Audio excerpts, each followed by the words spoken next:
কাতল 280।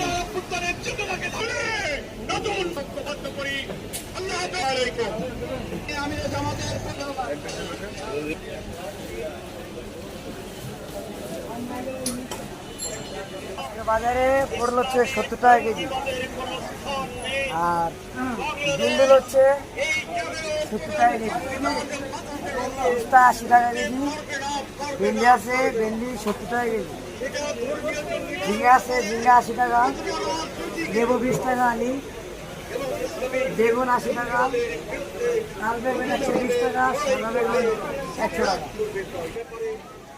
টমেটো আছে 150 টাকা, কাঁকরোল আছে 80 টাকা, মরিচ আছে 280 টাকা,